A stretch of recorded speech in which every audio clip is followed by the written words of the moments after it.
श्रीधर, एक बहुत बड़ा इंडियन कंग्लोमरेट, वर्ल्ड के टॉप 3 में उनका नाम, अब बहुत दिनों बाद उनके जो मेन होल्डिंग कंपनी है उनका एफपीओ आ रहा है।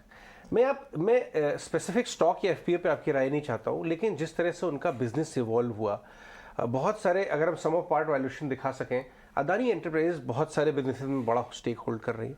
और हमारे जो कॉलीग्स हैं ईटी में, उनका ये मानना है कि बड़े बड़े सॉवरेन वेल्थ फंड्स इसके अंदर इच्छा रखते हैं। हमने पहले रिलायंस इंडस्ट्रीज में भी आई थिंक कोविड के बीच में बड़े बड़े सॉवरेन वेल्थ फंड्स का रुझान देखा। तो मैं आपसे ये व्यू जानना चाहता हूँ, क्योंकि आपके बहुत सारे फ्रेंड्स सॉवरेन वेल्थ फंड्स में काम करते हैं, आप समझते हैं उनकी थिंकिंग। वो इंडिया में सॉवरेन वेल्थ फंड्स का इंडियन मार्केट लिस्टेड स्पेस में काम बढ़ता जा रहा है। मुझे कोई बता रहा था कि आदिया पहले 2 लोग इंडिया डेडिकेटेड थे, अब 6 लोग इंडिया डेडिकेटेड हो गए। तो उनका व्यू किस तरह से बन रहा है, क्योंकि ये रेगुलर एफआईआईज नहीं है, रेगुलर एफआईआई तो सेल कर रहे हैं। वो किस तरह के स्टॉक्स में इच्छा रखते हैं और इंडिया अपॉर्चुनिटी कैसे बन के आ रही है? इंडिया की जो लॉन्ग टर्म ग्रोथ प्रोस्पेक्ट्स है, टिपिकली मेरे पिछली जो मेरी ऑर्गेनाइजेशन थी मॉर्गन स्टैनली में, हम काफ़ी ये आरडीआ और दूसरे वेल्थ फंड्स के साथ इंटरेक्ट करते थे। उनकी आउटलुक नॉर्मली 5 से 10 साल की रहती है, और वो वैसे कंट्रीज़ में जाना पसंद करते हैं जहाँ पे ग्रोथ आउटलुक बहुत स्ट्रॉन्ग हो और कॉर्पोरेट गवर्नेंस की जनरली एक अच्छी एक एनवायरनमेंट है। तो इंडिया जो है, इनकी सारी जो रिक्वायरमेंट्स है वो बॉक्सेस वो अच्छा टिक करती है। तो उसके बाद देन वो स्टॉक स्पेसिफिक देखेंगे। तो जैसे आपने कंपनीज के नाम बताए, जो बड़े बड़े कंपनीज हैं, इनके एसेट्स बहुत ही स्ट्रॉन्ग है। इन्होंने एसेट्स क्रिएट किए हुए हैं इंडिया में, एंड वो एसेट्स अब मोनेटाइज हो रही हैं। तो ऐसा नहीं है कि ये ग्रीन फील्ड है। जैसे हमने 2007 में देखा था, एक बड़ी कंपनी की आईपीओ हुई थी और उनके हाथ में कोई एसेट नहीं था, नहीं। वो ड्रीम था। पर इनके केस में जो है, आप एसेट्स देख सकते हैं on the ground. You can question the valuation, but the assets are there. आपने दूसरी कंपनीज की भी बात की, जो बड़े बड़े कंपनीज हैं जिनका मोनेटाइजेशन हुआ, कोविड के समय भी उन्होंने मोनेटाइजेशन किया, तो उनके भी एसेट्स ग्राउंड पे थे।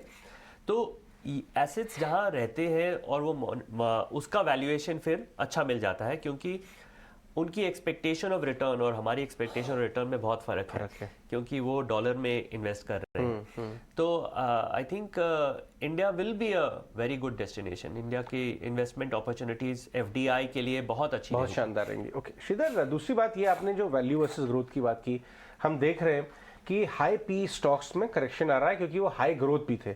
180 टाइम, 160 टाइम डी मार्ट हो गया 80 टाइम गिरने के बाद, अभी भी महंगाई कईयों के हिसाब से। ऐसे मार्केट में आप कहाँ पे अट्रैक्टिव रिस्क रिवॉर्ड देख रहे हैं? एक तो पीएसयू ट्रेड है जो आपका इन्वेस्टमेंट बन रहा है और वो अभी लास्ट कर रहा है, और कहाँ पे आपको pockets of reasonable valuation and good growth, earnings growth visibility दिख रही है? एक तो ये समझना है कि हमारी जो इकोनॉमी अभी रिकवरी पे आ रही है, ये के शेप रिकवरी दिखा रहा है, जहाँ पे मिड और small, mid and lower mid income वाले जो लोग हैं, वहाँ पे थोड़ा हम जो देख रहे हैं स्लो डाउन है। तो उनकी डिस्क्रिशनरी स्पेंडिंग कम हो रही है। इनफैक्ट किसी एक रिटेल कंपनी ने कॉन्फ्रेंस कॉल में बताया कि जो मंथली इनकम जिनका मान लीजिए 25 से 30 हज़ार का है, वो 10% महंगाई के कारण उनका जो है कॉस्ट बढ़ रहा है for the monthly bills. So that's almost से 2500 से 3000 रुपये।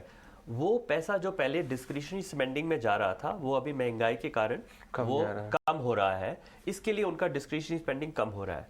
But as you move up the ladder, जो हायर इनकम वाले हैं और मिड से थोड़े हायर, वहाँ पे स्पेंडिंग अभी भी कायम है।